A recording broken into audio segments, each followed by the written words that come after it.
Okay, hi everyone. I'm Louise Malherbe from Cinema Akil, and thank you for tuning in to this Q&A with Lina Soualem, director of Their Algeria. This session is part of the film program Personal Geographies, brought to you by Warehouse 421. Lina's film Their Algeria screens on March 23rd at Warehouse 421 in Abu Dhabi. And this is a beautiful, intimate family story, shedding a very personal light on the consequences of immigration and displacement and the question of identity. So Lina, thank you so much for being with me this morning. We're both in Paris. I don't know if you want to say like a few words before we start.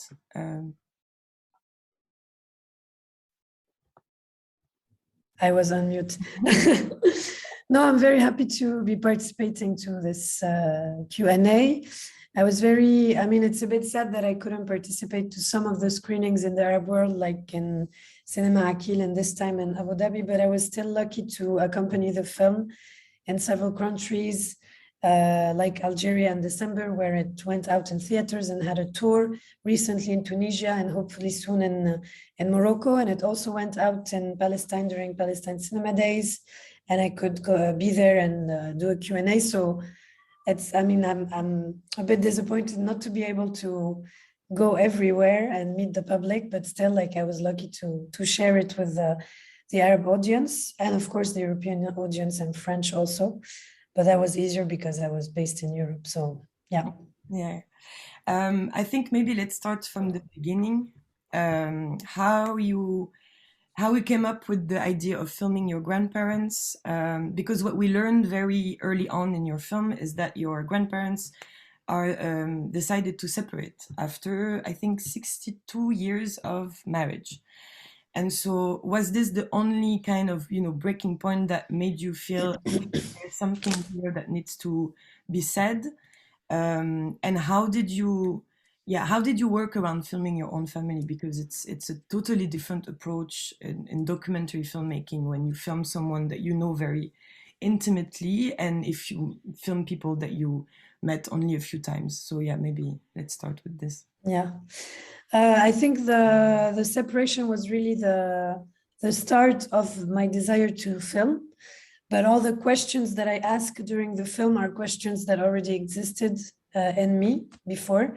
But it's just that if there wasn't this event of the separation, I don't know if I would have found the courage to start filming and capturing the memory, because it was really the moment that I realized that the memory was possibly going to disappear without being transmitted to me, and that my grandparents might never tell me their story. And I realized also the weight of the silence that was existing around their story. So it made me realize many things at the same time, and at the same time it was an electroshock, and it made me fearful of the disappearance of my grandparents without passing on their story to me. So the mix of like feeling this urgent need to capture a memory that is disappearing, the fear of losing them, the fact that I was measuring the weight of silence that had always existed, made me really not question too much, the fact that I was gonna film them. I really went very fast and started filming them. And because it's an intimate film, I really never thought of bringing a team. So I started filming myself, and I took the sound myself. And it was really impossible for me to imagine anyone exterior in the process, because also I didn't know how I was gonna direct the film. I was just at first starting a dialogue that I was filming all the time. And the fact that it was me with my camera made it really natural also. It was as if the camera was an object that allowed us to share, rather than something that was, embarrassing or here just to capture. It was a way to reactivate memory, to reactivate dialogue, and it gave me courage. And for my grandparents, I think it gave them value. So they valued their stories and were able to share with me without, being too embarrassed by like a cinema setup, because we didn't really feel that when I was filming. And were they, surprised that you were asking that many questions? Because your grandma has this very cute reaction, which is, by the way, and it's very personal, but my grandma, which is not Algerian, she's not Algerian, but also reacts to those questions the same way. She starts laughing and crying. So I was very moved by your grandma's reaction. I could see a bit of mine in it. And sometimes I feel that this generation, they don't really understand why we are trying to dig, the past and history. So what was their reaction also? Did they share anything with you?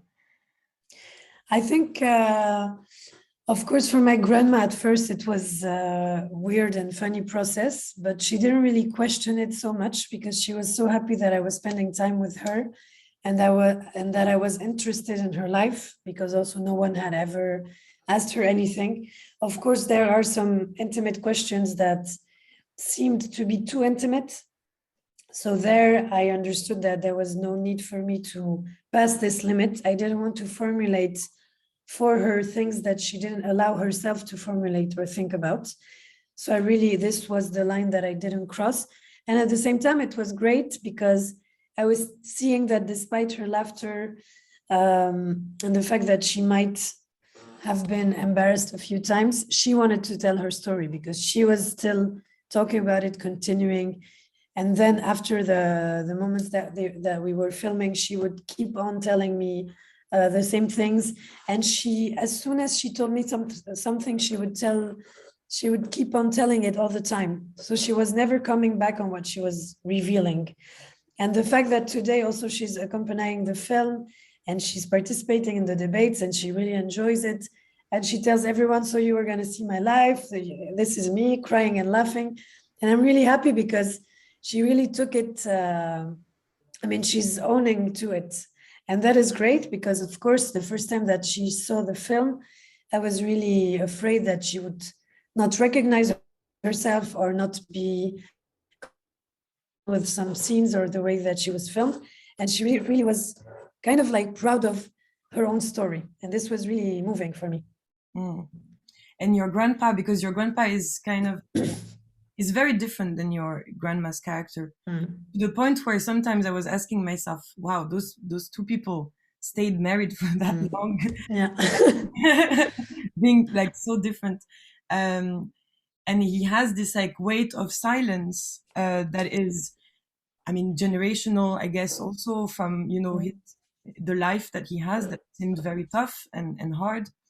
But also I also saw this kind of very gendered difference between, this like older man who doesn't speak and the woman who was never asked maybe intimate questions. So also what was the reaction of your grandpa? Was it easy to get to him slowly? Because we see this evolution in the film. Like it starts slowly, surely giving you very brave insights also. Yeah, with my grandpa, it was really different than with my grandma. At first, I didn't think I was going to film him because I was really afraid to confront myself to his silence and to his refusal to speak. So I was filming him a bit from far, also because they were right in front of each other. So, I was hiding behind my grandma's window to film like his body in space and, his routine, because I also felt like his gesture and the way that he moved around said a lot about his exile and the weight of exile and his silence. But still, I didn't understand him and I didn't feel like I knew him. And so like the camera really allowed me to pass this fear of having to confront myself to his silence and the fact that he would maybe refuse to talk to me. And it really took time because at first, like he never rejected me. He never said like, don't film me or leave, or he was always accepting my presence, but he was accepting it with or without camera in the same way, meaning that I would ask questions and he would like turn his head around or say, oh, this was a long time ago, or this is not important, or this is past. But still I was coming back and asking the same questions. So from time to time, he would answer something, and like every sentence that he would say was like a revelation and a mystery at the same time. So I needed to keep on and know more. And I feel like during the 3 years that I filmed him, he really opened up much more than he ever opened up to anyone. And I felt like he trusted me more and more, and this, more than trusted me, because I don't think it's a matter of trust. He just like accepted my work and my process, and he accepted to help me and to participate in it. And unfortunately, my grandfather couldn't see the film because he passed away at the end of the shooting. But I feel like during the film, then there's a sequence where I show him images of Algeria, and he has this reaction that is really incredible, in which I see many emotions in his face that I had never like been witness to before. And I feel like despite the fact that I will never know really if the film did something to him or gave him something, but I feel like in this scene, I maybe gave him a bit of hope at the end of his life. And I could really, like, the fact that I could film him really allowed me to know more about him. And I feel like if I hadn't filmed him, I wouldn't know who he was, not only as an old immigrant, but also as a young boy that came from Algeria at the age of 19, and all the things that he had to face, and all this like pain of the uprooting that he carried with him all his life. And I would never have imagined that the pain was so big and so present in his daily life. And so, yeah, talking about your grandpa's life and work, I mean, we learn in your film that he was working in a knife factory. I never know how to translate the coutellerie, the French. We get cutlery, but I don't know if people know. So he worked basically all his life in this knife factory, cutlery factory in Thiers, in France. And so you take him to a museum. So I didn't understand if it was the museum of the factory, or if it's just a museum that exists in the city because of all the factories that existed and still exist. I guess some of them still in this town. But we also learn that Algerians were massively working in factories in France, and that there's not a lot of memory of those workers. So there's this very interesting thing this link that you draw in the film between working class memory and immigration memory in France. Can you tell me a bit about this? Yeah. So the Museum of Cutlery is inside the small town of Thiers. And the other, like the sequences when he's working in the factories, these are the old factories that are actually accessible, but there's nothing in it. So I mixed the visit in the museum and the visit to the old factories that were abandoned. And the funny thing is, I didn't think I was going to film these places at first. I knew I wanted to film the city of Thiers, but I never knew how to link the city to the story of my grandparents, because in the city, there is no memory of these Algerians. Like in the places of memory of the city, there is no memory of these Algerians. And as my grandfather was really reluctant to tell me about his work, I was asking him all the time, how did it go? What did you do? And, he was very vague, and he was always saying, oh, it was fine, it was fine, it was fine. I was trying to know like how the relationships worked between the French workers and the Algerian workers, if there was racism or exploitation. And he was saying, no, it's all fine. Until the scene where he tells a cousin of ours that he felt like a prisoner while working in the factories. So I understood that they don't want to say it directly to me. And so I started looking for traces of this Algerian presence in the economy of this city, in the economic places and the factories. And so I went to visit this museum, and I was really, really surprised not to find any photo or any, not even like a quote or whatever sentence acknowledging the presence of all these Algerians that were working as polishers, knife polishers in the factories. And they were like constituting almost like between 60 and 70% of the workers. So I was in this place of memory where there was the memory of, you know, the art of cutlery and like the difficulties of working in these big factories with the fire and the water and the heat and, you know, like very harsh working conditions, but there was nothing about these Algerians. And so I realized at that moment that my grandfather not only had lived a separation and dispossession as an Algerian immigrant when he had to leave Algeria and leave his family, he also left, like he also was dispossessed of his memory as a worker and, you know, all the sacrifices and energy that he had given to this life. And so I felt like I had to film him again in this place to give him back this memory and to relink the memory of the city to the memory of my family. And I think it's a local act that also maybe means much more because it's also to put their memory back in the memory of France, you know, because they're always like, their memory is always invisibilized. They're not present in the national, like the national discourse, or when they are present, it's always in a stigmatized way, anti-Arab way. And so for me, it was really important to film him again in these places so that his memory could exist and that he could give his testimony. Like when he says, I made these and I worked there and I was there. And it was a way for me to give him back his existence because we feel that in Thiers, he's always like walking around and sitting at the mall and sitting in the city as if to show like, I am here, I exist. You know, he doesn't stay home. He wants to be out, even though he doesn't speak to anyone anymore. And he's just sitting, you know, looking at his surrounding. Yeah. So yeah, that's why I felt like he really carried this experience and this exile in his body and the way that he was moving around. Yeah, there's this cute little scene, I think, where you're in a little train and you can see him, you know, looking around, knowing the place. Yeah.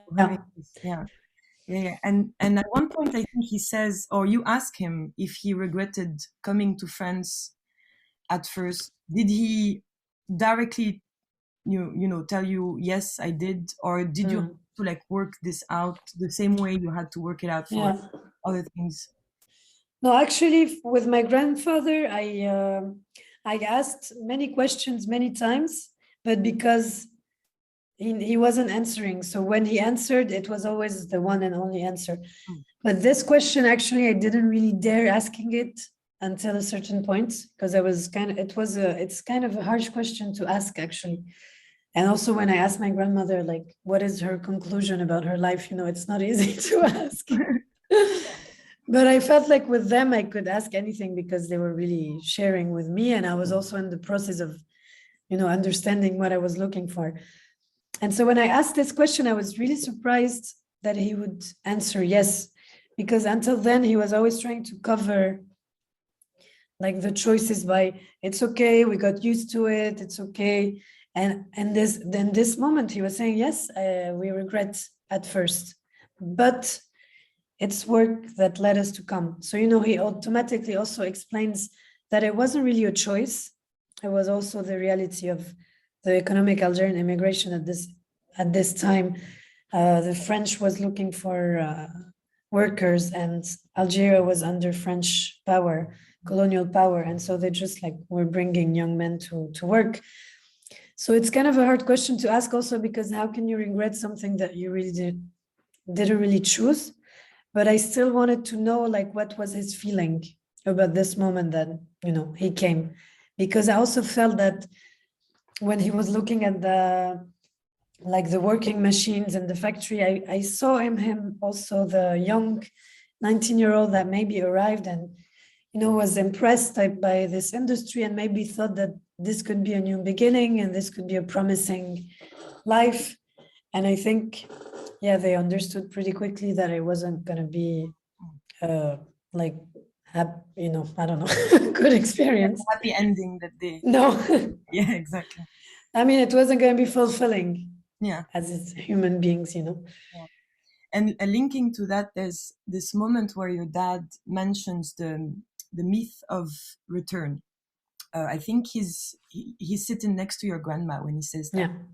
And so there's two things that, are coming to mind when he says. First, I immediately thought about the right of return for the Palestinians. This is, also part of your story because your mom is Palestinian. So there's this, and it's also amazingly, for me, it's amazing that you are the one who goes back at the end of the film. So there's this kind of, the myth of return is not really a myth anymore, because if you look at the, generation trajectory, you are the one who is traveling and going back to the village. So maybe, yeah, for me it was a real discovery to hear that, the myth of return. It's true that it can bring us back to the right of return, but I think it's a very different, it's really a myth in the sense that they could go back. It's like the Palestinians, they can't. So that's the difference. But they could, but they didn't, and they kept on, recreating kind of like the culture, the Algerian culture in their surrounding, thinking that they wouldn't go back. And actually, I think it's a way to accept also a fate of migration that is not chosen. It's also what colonialism creates in the, concretely, it actually like cuts and brings ruptures and gaps between generations and across territories. So it's very hard for someone that left at a moment to come back 10 or 20 years after, especially when they left a country that was under French colonial ruling and then became independent, and it's becoming very different also in the way it was organized. So it's very hard to find a place. And I think there's also reality, an economical reality also that was when the Algerian economic immigrants were coming to France, they were participating in the French social security. And so if they left, they would also lose all the rights, social rights that they had. Many of them were working illegally also, so they had to keep on doing legal hours to be recognized in their work. So there's many reasons like that I had to, repuzzle to understand this myth of return. And I think also, I think they really believed that they would go back at a point until they actually also saw their children being rooted in France. And I think the idea of uprooting again part of the family was maybe too painful when they had experienced this uprooting and this separation with the parents. So I think it's not always conscious reasons, and it's also a contradictory path, because at the same time they were struggling for the independence of Algeria, and they became Algerian and they never became French, but at the same time they stayed in France. And so I think it's people that is living in a intermediary space between two countries, also because these two countries have dominated power relations, and colonialism has really affected transmission between generations. So I think it's also a consequence of a collective story rather than a personal choice.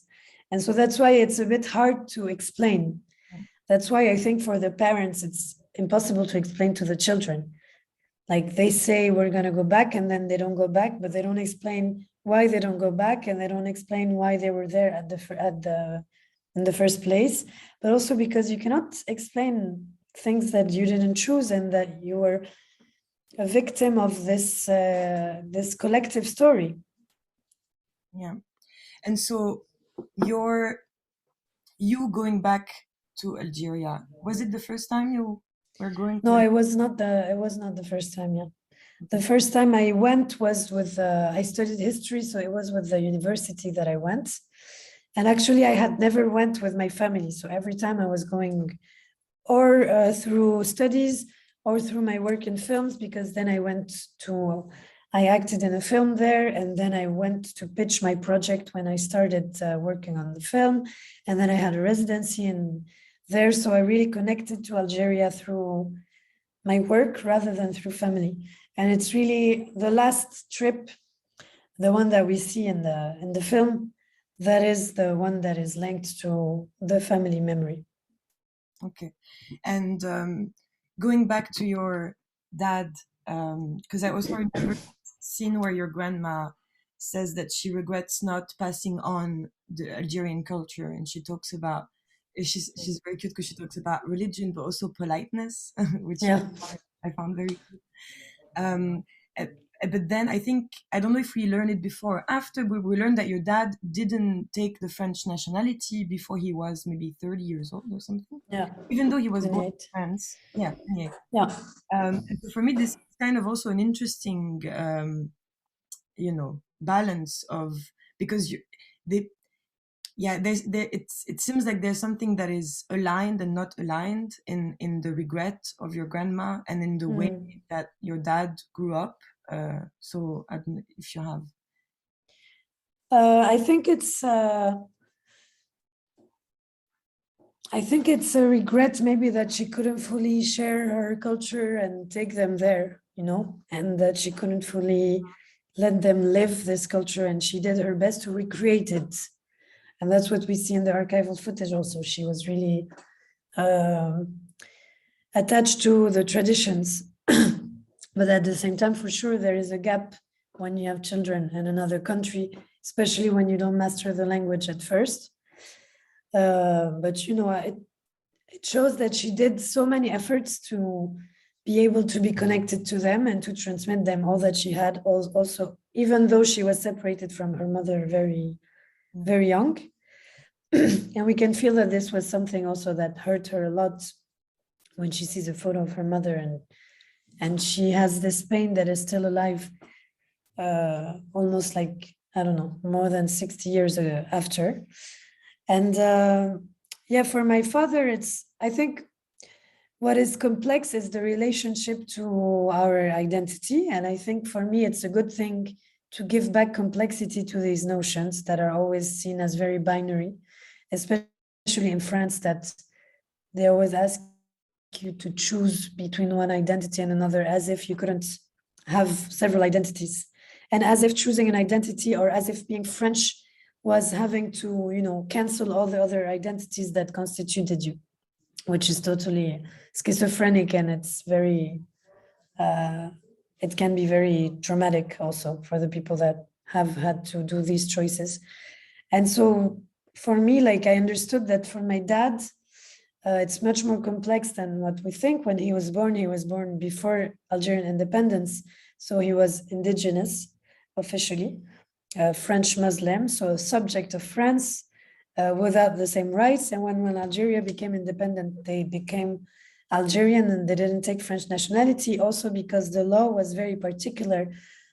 You had to, although you were under French ruling for 132 years during the colonization, and you were living in France, you had to ask to be reintegrated in the French citizenship, which was a process, like an administrative process, and which was lived as a humiliation also for all these people that were struggling for their independence in Algeria.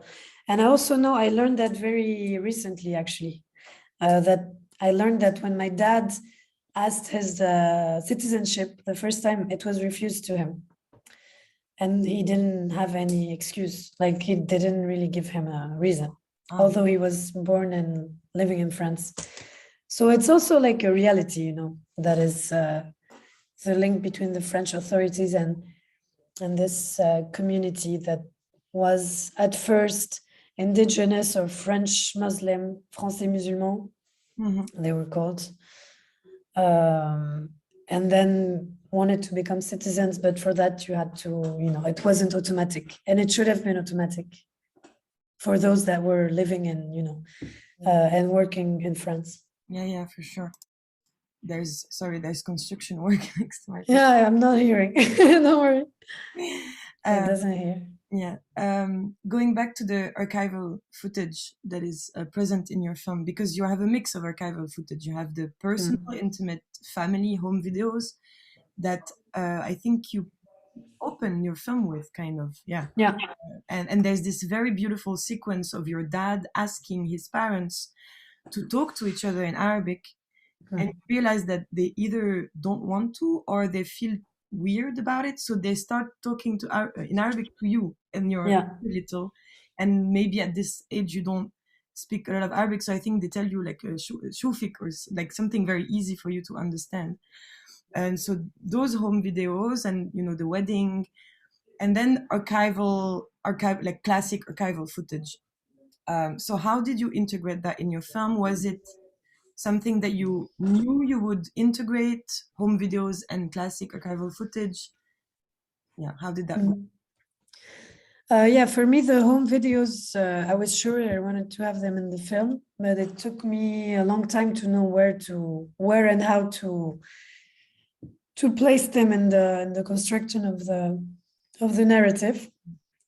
Because like when my grandparents separated, my first reflex was to go watch these videos again, as if I was going to find answers in them. And I was looking at these videos and seeing the recreation of the Algerian culture, and seeing myself present in this recreation at 3-year-old, and also realizing that, yes, it was present all over, but no one really talked about it. So there was a gap. And that's why, like, when I use them at the beginning is to show the gap. My father wants my grandparents to speak Arabic in front of the camera, as if he wanted to leave a trace, of this memory, although it wasn't really natural for them maybe to speak with me in Arabic, because from like I spoke Arabic since a little girl, but Palestinian Arabic and not Algerian Arabic. So this was also a gap, between us. And so for me, like, I really wanted to have the archival footage, the home movies in the film, but I didn't know how to edit them, because if I had just put them as they were, it was gonna look like a happy souvenir, happy memory of a family festivity. And it wasn't really the reason why I wanted to include them. I wanted to show the contradiction, that to which they led us. And I wanted to show like the fact that I felt when looking at these images that I was in Algeria. I dreamt of it. And this is linked to the myth of return. And this is linked to exile and the way that you fantasize, places that have been left. And it's also a way to show how much they recreated this 50, like the Algeria in the 50s in France in the 90s, and how much they were attached to that tradition that maybe was the only thing that they were left with. And so it took a long time, but I finally found a place for them, thanks to my editor also, who suggested that I would record dialogues with my father on the images. And so we recorded different dialogues, and this is how we edited these sequences. And for the historical archives, I really, since the beginning, wanted to include one scene with the historical archives. I wasn't sure if it was gonna be with my grandmother or my grandfather or with my dad or just plain. But I ended up doing it with my grandmother because, she speaks much more easily. And also because I felt that I wanted to put her back in the context of the colonial Algeria in which she grew up. Also to give her back her memory. Also to give them back their memory, and to show how much, the way that they define themselves seems complex, but at the same time, it's so strong to see a 7-year-old that feels Algerian in a time that the Algerian identity was prohibited before the Algerian independence, at a time where she lived in a village and didn't have access to information and was only seeing like French presence through militaries and flags. And she didn't even know, that officially she was like a French Muslim. And so I think it tells you a lot, about the complexity of, and about also how much this colonial state of things has dispossessed the colonized from their own identity and their own definition. So I wanted to give her back the possibility of defining herself facing these images. Yeah, because there's also a moment in the film when she says that she was not aware of, you know, colonization or presence, which, you know, it's totally normal. She was very young also, and coming from a rural area. So yeah, and also I think like at the time they made it pass for something else. It wasn't, you know. Yeah, probably. It was it was French-Algeria. It was just another department. It was a department of France that is like 5 times the size of the French country. Yeah. And you said you screened the film in Algeria. How did you feel? Were you a bit stressed? What kind of reactions did you get? Were those reactions different than the ones you got in France? Yeah, it was really amazing to screen it in Algeria. First, because I got a lot of support while I was making the film. I had a residency and I had also a bourse. I don't know how we say, like, yeah, a grant, and I had support from the French Institute also in Algiers. So I had an Algerian producer, you know, so it was really important for me to show it there. And the great thing is I went there with my grandmother and my father. So it was the first time that we were going together. It was the first time that, I don't know, like that we were having this family. It was the return, you know, the big return. You're going to make me cry. It's so cute. Yeah. And also like it had been like, maybe my grandmother hadn't gone there in 15 years and my father in more than 20 years. So it was really a big event. And it was really great because we had several screenings in the capital in Algiers. And then I continued alone a tour in many cities in the country. So it was really intense, but it was great to be able to like go encounter the public in different cities. And the reactions were really amazing. I felt that it's a story that is also invisibilized there. And it was really important for everyone to recognize and to live through the experience of these immigrants that left and never told their story, neither in France, neither when they eventually came back or visited. Also because there was this necessity to show that things were going well there, because you couldn't say that you had sacrificed so much and come back and saying it was a failure. And you couldn't complain because you're the one that was able to leave to Europe also. So these are also the contradictions that exist. And we can feel that in every family, there is at least one person that has gone to France at a moment to work, you know, like if it's not in the contemporary generation, it's like ancestors or they all participated in a way or another to the construction of France or to the war and so for me, it was really moving because there was a lot of testimonies that acknowledged this silence and the necessity to reconnect these stories. And so I felt there was like a bridge, you know, that was constructing itself, where when actually what I had from my grandfather's experience was a fatalism that, you know, there was a gap and that was never gonna be able to reconnect. And I felt that through these screenings, there was kind of a reconnection. So it was really relieving and really moving. And it was great also to participate, to have this big tour, not only with the French Institute, but with the Algerian Cinematheque, National Cinematheque, with the cine clubs that are very active in Algeria, you know, to also like be able to meet all these people and you know, share with them, because they do a really great work of promoting cinema in a country that doesn't really have strong structure of cinematic industry. So it was really amazing. I think I was really, really lucky to be able to live that. Yeah, that's great to hear, really. I think we're almost at the end of our conversation. I wanted to ask you about your next film, because you're working on a new documentary, and this is going to be on your mom's family side. Yeah. Which is also something that I thought of while watching Their Algeria. I was like, oh, where's the mom? But then I also understood that it was not her story and that you had to focus on your dad and his parents. So can you tell us a bit about this film that you're preparing or shooting? I don't know where you are in the process, and if you made decisions because you shot and edited, and now Their Algeria is like running in festivals. If you're gonna do something different, if you feel that you're gonna do something similar, and in your approach. Yeah.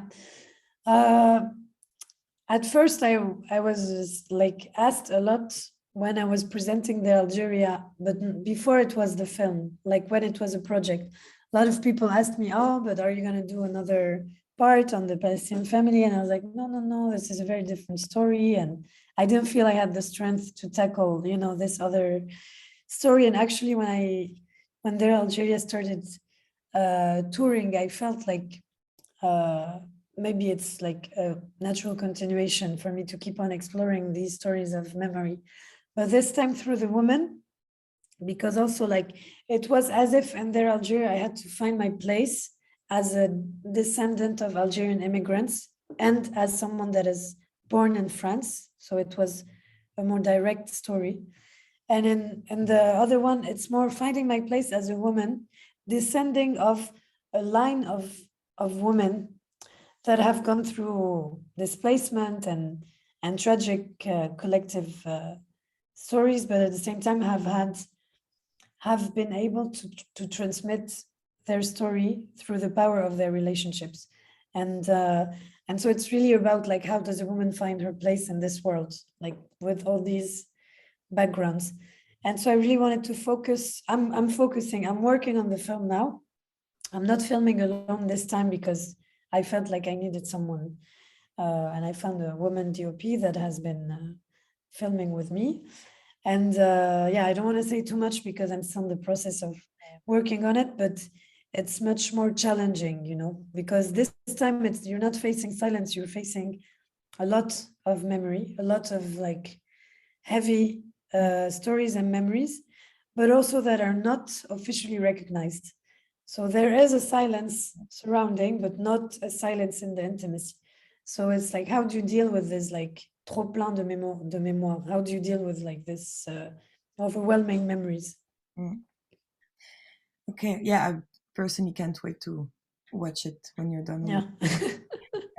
Lina, thank you so much. It was a pleasure talking to you. Thank you for taking the time to do this Q&A with me for Warehouse 421. And hopefully one day you'll come to Cinema Akil very soon. I hope, yeah. We'll find you. Yes, thank you so much.